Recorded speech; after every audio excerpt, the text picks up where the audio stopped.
This case plunges us into a high-stakes legal battle where a teenager's future hangs in the balance. Accused of a serious crime, her fate will be decided by the court's interpretation of responsibility and rehabilitation. All right, so let's address the case first. What is the reason for discovery?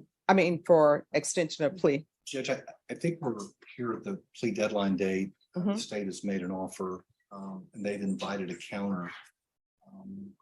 So since that offer, we've been working with a counselor. Miss Johnson is 17 years old, and we're working with a counselor to see if there's some mitigation that we can present to the state. So she got picked up last week, and kind of threw a wrench in our plan to get together with the counselor. So I just asked for 30 days to come back, and in the meantime, I'll talk to the state about a counter offer. She's 17 years old, serious charges, and we're just trying to work out the best possible thing we can.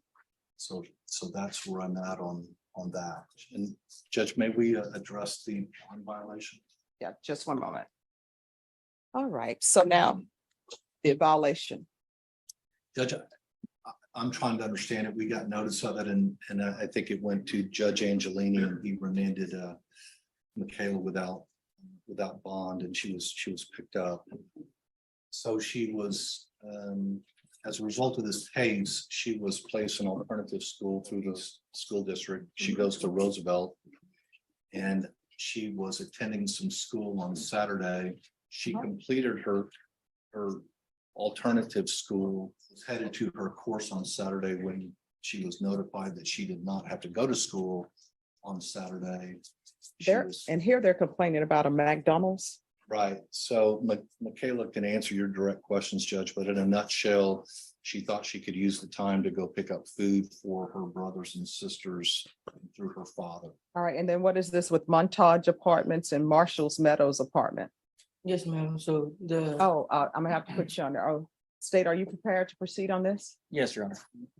You have, you're asking that she remain remanded, or you all have discussed it? So we discussed it. I think the state wanted to hear from her specifically as to what happened. And ultimately, I think we were going to be in agreement to allow her back on bond with the understanding that she's not to do these things. But we wanted to make sure this is actually what happened. All right, can you raise your right hand?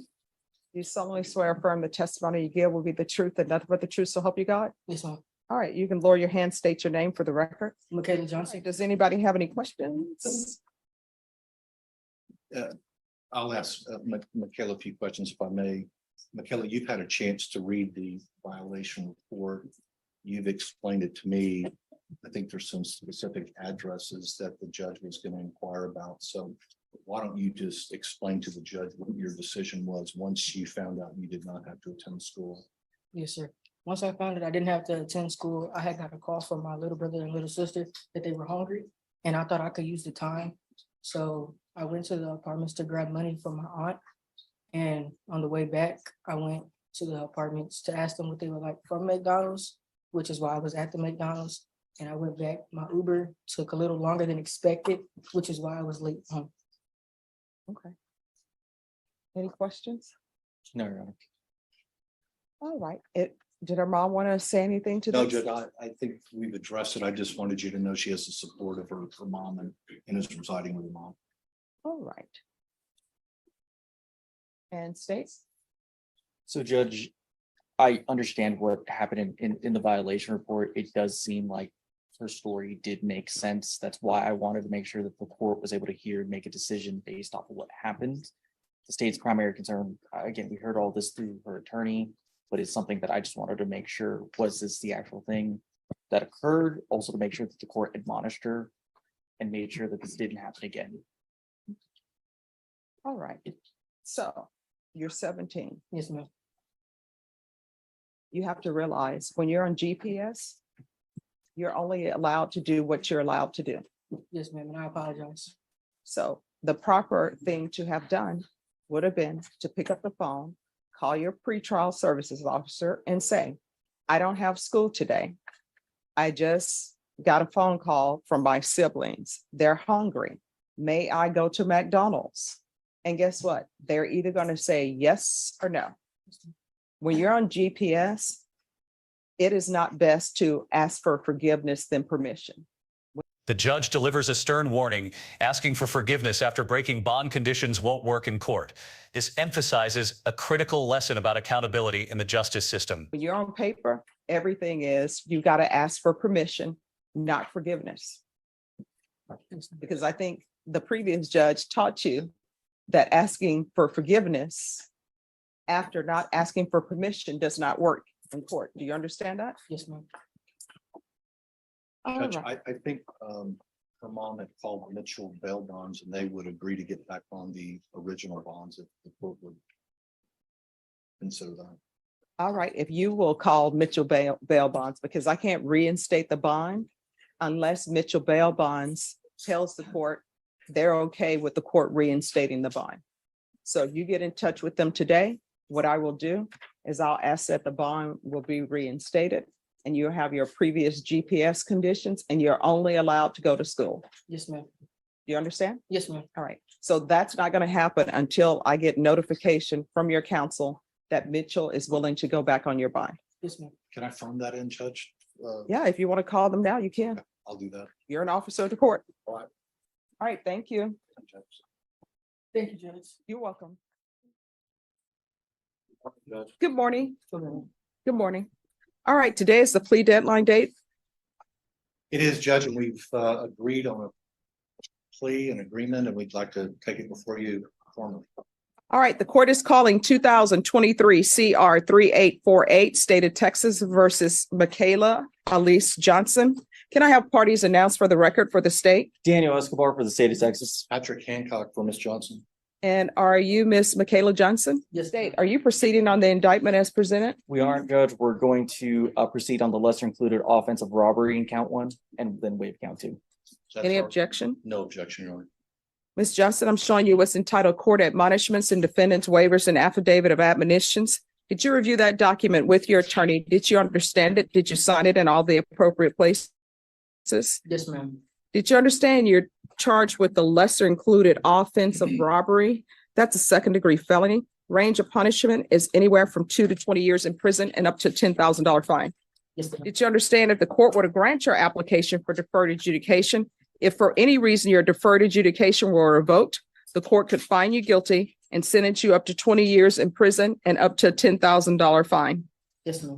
Counsel, has your client been able to provide you with any defenses? Yes, Court will Judge. find that defendant has knowingly and voluntarily waived a right to jury trial. Showing you the plea bargain page. Did you review that with your attorney? Did you understand it? Yes, ma'am. According to the plea, state is proceeding on the lesser included offense of robbery. Punishment is to be assessed at a cap of 8 years in the prison. State is opposing your application.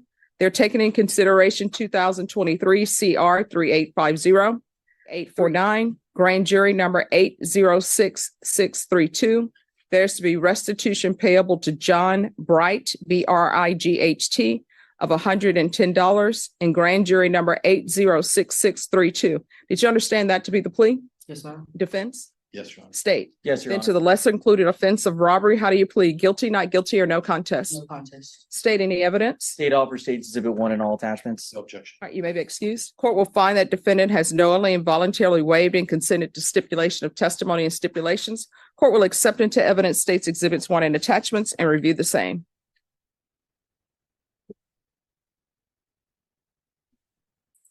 All right, after reviewing states exhibits 1 and attachments, the court will find there is sufficient evidence to find you guilty. The court will defer finding of guilt as you've applied for deferred adjudication.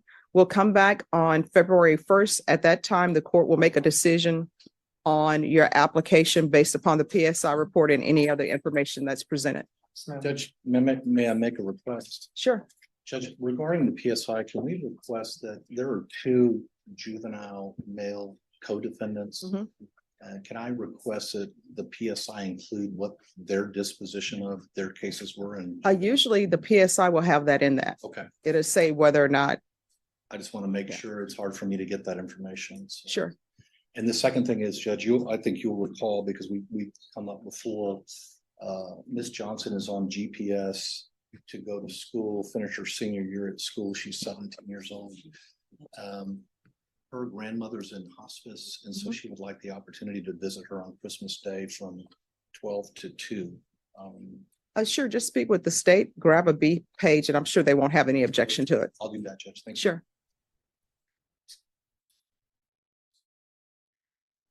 All right, court is calling 2023 CR 3848, State of Texas versus Michaela Elise Johnson. Can I have parties announced for the record for the state? Defense? Patrick Hancock for the defendant. All right, and are you Ms. Johnson? Yes, ma'am. All right, we're here for sentencing. You entered a plea of no contest to robbery on December 4th. According to the plea bargain agreement, punishment is to be assessed at a cap of 8 years in the prison. The state is opposing your application for community supervision or deferred adjudication. They're taking certain items into consideration. All right. State, any witnesses? No, Your Honor. Defense, any witnesses? Yes, Your Honor, I do. I have Miss Alicia Franklin, Michaela's mom. All right, Ms. Franklin. Can you raise your right hand? Do you solemnly swear or affirm the testimony you give will be the truth, and nothing but the truth, so help you God? I do. All right, you can lower your hand. Make sure you keep your voice up so the court reporter can hear. If you can Okay. state your name for the record. Alicia Franklin. All right, defense. Miss Franklin, good morning. Good morning. You and I have spent a lot of time together regarding Michaela, is that correct? Correct. And you are aware that Michaela has accepted responsibility for a robbery here in Brick County. Correct. And today is the day that the judge can either send her to prison or entertain her application for probation or deferred adjudication. Correct. Ms. Franklin, let me just ask you, how old is Michaela? As of now, she is 18. When the case started, she was 17, And when did she turn 18? November 3rd. And where is she a student at? At Roosevelt High School. What grade is she in? She's a senior. And being in Roosevelt High School, has she made future plans, applied to any universities, or done anything at this point in her senior year? Yes, she was accepted to UTSA and we're pending. Excuse me. Please whisper. Say it again, ma'am. She was accepted to UTSA and we're pending the application for Clark Atlanta University. Very good. And how is she doing in school? She's doing good. She's on my honor roll. Right now she has all A's and perfect attendance since she's been out. I want to take you back to around the time of the offense. Do you remember getting a call that Michaela had been locked up for some very serious offenses? Yes, I do. And can you tell the court what your response was? That she needed to sit there. I left her in there. She needed to understand what she had done and take responsibility. I left her in there for 5 months before I bonded her out. So she could understand that she didn't do anything, it wasn't something small. She needed to understand exactly what she did and what she could look forward to. She needed to know what prison or their county was, what jail was. And do you think those 5 months had a significant impact in her life? Most definitely. I know for a fact she doesn't want to go back. She definitely has a true meaning of what jail is. And was that your goal at that time? That's definitely was my goal because I could have bonded her out the same day or the next day. I mean, I could have got the financial means to get her out. So it was definitely my goal for her to learn her lesson, and hopefully we don't ever have to revisit this again, which I don't think we will. I honestly think that she did learn her lesson. Ms. Franklin, you own the business. Would you tell the judge what you do for a living? I do. I'm Sugar Glamour Salon. A hair salon in San Antonio. And have you and Michaela talked about her interest in working in the salon? Yes, but actually before this, she was my assistant. And to be honest, I need her back as an assistant, but she wants to be a barber and to get her through college. It'll be something for her to fall back on. And I'm also an instructor, so she can get some of her hours through me. You mentioned that she's been accepted to UTSA. Yes, she's been accepted to UTSA, but she's also, we're pending the application for Clark Atlanta, which she preferably would want to go. Could you address very quickly whether you think your daughter would be a a good candidate for probation or deferred adjudication in this court? I think she would be a great candidate. I think, matter of fact, I know she has a bright future. This was something that she got herself into that I know she regrets. And I don't think that she should be sent to jail. She's done 5 months, and I understand that it's not the same as 10 years, but she definitely recognizes and has had a taste of what jail is, to not do this again and not be in any more trouble, and to succeed and hopefully help other juveniles and help other people who are going in that direction. Ma'am, that's all the questions I have. The Okay. state has an opportunity to ask any questions they want. Yes. Any questions? Were you aware that this offense occurred on February 8th of 2023? Once I got a call from the Michaela when she was already in custody. So you knew the date. Yes, And what day was that of the week? Do you remember? I do not. Would it surprise you that it was Wednesday? I mean, I don't know. Did it so? It was a Wednesday. Yeah. Would it surprise you that The prosecutor presses hard, highlighting Michaela's role in the robbery and the devastating impact on the victims, a mother and her 4-year-old son. The weight of her actions becomes painfully clear. this offense occurred shortly before 1 p.m.? The whole thing surprised me. But I'm asking specifically about the time at which the offense occurred. Would that surprise you? Did you know that it happened? I did know. I mean, I've known since by reading the papers, and Where should Michaela have been? she should have been at school. So do you know, or did Michaela ever talk to you about what happened during this offense? Yes, So you were aware that the victims in this case was a mother and her young 4-year-old son. yes, sir. And you had a chance to read the victim impact statement. Yes, sir. And did it shock you that this had a drastic effect on that family? No, sir. I definitely understand the turpitude of the case. So you understand what the victim's feeling when she's saying that prison would be appropriate here. I don't think it would be appropriate for Michaela And ma'am, for the simple fact. I'm gonna ask if you could answer my question. Would it surprise you or does it shock you that the victim in this case is asking for prison? No, sir. Is it understandable? It definitely is understandable. And were you aware that the other 2 people that participated in this act, that they were both younger than you? Yeah, So she was the oldest one out of the group, right? okay, yes. So she should have been able to make better decisions than the other 2, correct? I don't agree with that. The other 2 had been in trouble. I understand, and she also was the only girl. So And specifically her role in this act, were you aware that she was the person that drove the car that boxed in the victim and her son? I understand that she was the driver. Yes, sir.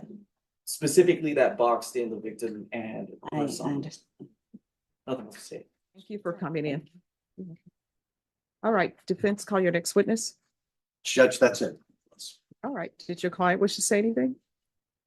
Judge, I think I'm going to speak for her.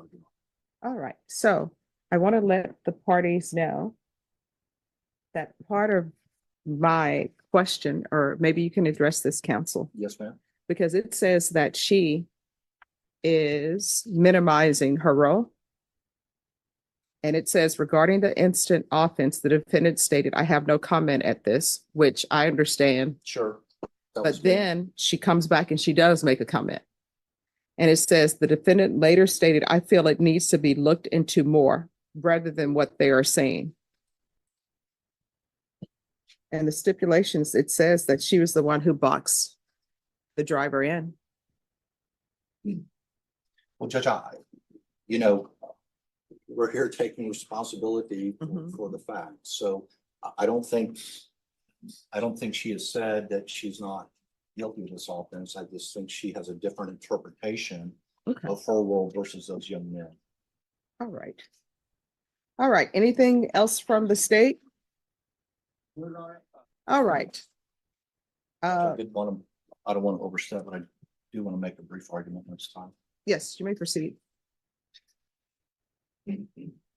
So Judge, when I first started representing this young lady, she was in jail. And as her mother said, usually I have to field those questions. How quickly can we get her out of jail? I think Ms. Franklin took a very brave approach for a single mom. And that is that I want her to sit there. These are serious charges. I want her to get a taste of incarceration. I want her to understand that you have to be penalized or punished for the things that you do. So 5 months passed by. And so I think that the value in that here in the courtroom today is that she has a taste of incarceration. And I think she's come out of jail, Judge, and the letter from the Roosevelt High School from Ms. Howard says she's really doing well in school. It's hard for me to believe she's 17 years old when I met her and charged with such a serious crime. And she's turned 18 and she's only, 3 months into her 18th year. So, Judge, it's one of those things. She's got a bright future. She's got hopefully acceptance into a school in Atlanta. She's been accepted to UTSA. Those letters, in my opinion, Judge, from Roosevelt High School, those are hard letters to get for the defense. And that's a really fine letter that supports Michaela in her application for probation. I don't want the court to think that she's minimizing this, because we've spent hours talking about the what ifs and how you can't find yourself in that situation. Her mom was bright enough through some talking that we had to get her sessions with Mark Harris. And Mr. Harris is very good through the juvenile probation and through private practice of bringing these young people in. Young people, he specializes in young offenders and working with them with this cognitive behavioral. You can't find yourself in the situation. You can't find yourself around the situation. If you do, then you need to leave. You don't need to be boxing anybody in cars. So I think this has been put square upon Michaela. I think she's done a great job out on bond. I think she's doing a great job in school right now. I can tell you that her relationship with her mother has never been better. I just really beg this court to give this young woman a chance. A conviction and being sent to prison is going to irreparably change her life. Now, I know that there's victims out there who have had their life irreparably changed too. There's nothing we can do about that. But this is a young lady who's clearly on a positive path, and we'd like for her to stay there with the court's permission. State. Judge, the situation here is that they specifically targeted a mother and a young child. That child's been damaged for the rest of his life. He's gone through immense trauma. And the role that Ms. Johnson played here was an important one. She boxed them in. She's the reason why they could not get away. I understand that she's made a lot of progress after the fact, but in that moment, she could have made different choices. Choices is what she's gonna have to make going forward. It's something that the state feels that prison would be appropriate here. The victims feel that prison would be appropriate here. That's what we're asking for. Judge, I just want to, you see more of these PSIs than I do, but it looks like the juvenile offenders who I think have the more serious role in this.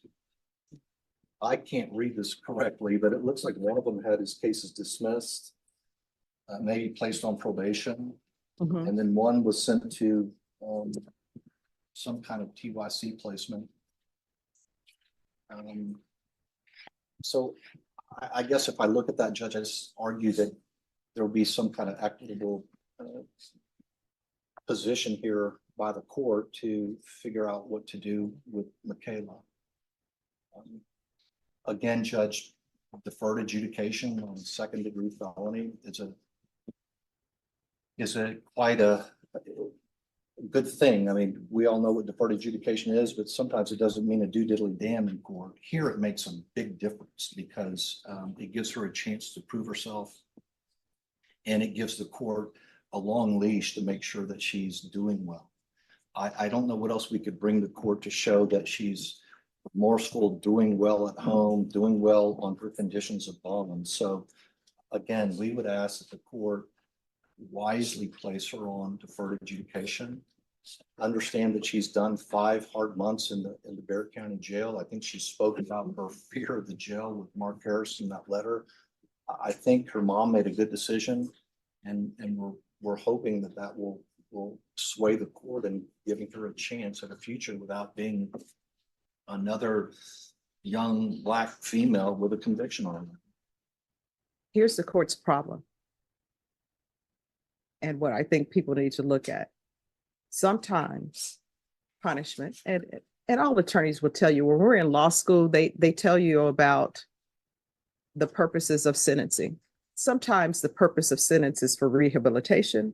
Sometimes it's just punishment. Sometimes it's protecting the community. There are a whole host of reasons.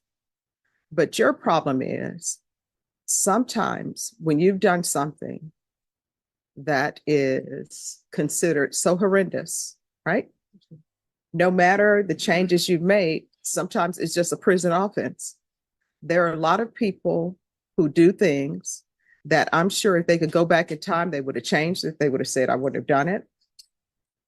But the boxing of someone in with your vehicle, and I read the PSI report and I read the stipulations. In the stipulations, the driver of the vehicle said, hey, my son is in the car. And that didn't give anybody pause. I would think that there are certain things that should give people pause. For example, if somebody holds somebody at gunpoint and they want to steal their vehicle, they would say, oh my gosh, shucks, I didn't know there was a child in this car. Let me pause. But they gave nobody pause. Everybody just still continued with what they were going to do. That's a problem for the court. So this is what the court. Isn't the problem that she was, no matter what her role was, it was still going to be something that was horrendous because it's a robbery. Yeah. So and I'm not trying to argue with the court, but under that circumstance, then no one should be eligible for deferred adjudication. Well, counsel, as you're aware, there are different types of robbery. And there are some robberies that don't involve a child. State? Your Honor, so right here, one thing I did notice in the letter for the psychiatrist, something that is bothering me, I knew I'd seen it somewhere in here, is that Ms. Johnson, she said she gave them a ride but did not know their intentions, but she played a role in boxing them in. She says that she had never had or handled a gun that night. When the police let up her car, the boys threatened her if she didn't keep going. One of the boys threatened to shoot her if she stopped. Nowhere is that brought up in the report that she had mentioned that she had said that they had threatened her. So that's just something that is. Well, I don't think it's her feeling. So it's not going to be in a police report. Right, but I can tell you that was her feeling on this. She did feel threatened by these 2 young juvenile offenders. But we're here today to take responsibility and not make excuses. So that's our answer to that, Judge. All right. Is there anything else before the court makes its ruling? No, Your Honor. No, Your Honor. All right, this is what the court is going to do. Court is going to find you guilty, taking consideration 2023 CR 3850, 2023 CR 3849, grand jury number 806632. There's to be restitution of $110 to John Bright in grand jury number 806632. Give you credit for any time served. I'm going to retain jurisdiction. Your attorney will tell you what that means, and I'm going to sentence you to 6 years in the prison. Did you review what it's entitled trial court certification with your attorney? Did you understand it and did you sign it? Because this is a plea bargain agreement, because I followed your plea bargain agreement, because you waive your right to appeal, you do not have the court's permission to appeal. Because this is a felony conviction, you're not allowed to own or possess any weapons or ammunition. If you have a question over what a weapon or ammunition is, you'll need to speak to your attorney. And Mr. Hancock, you can explain. The court has ruled finding Michaela guilty and handing down a 6-year prison sentence.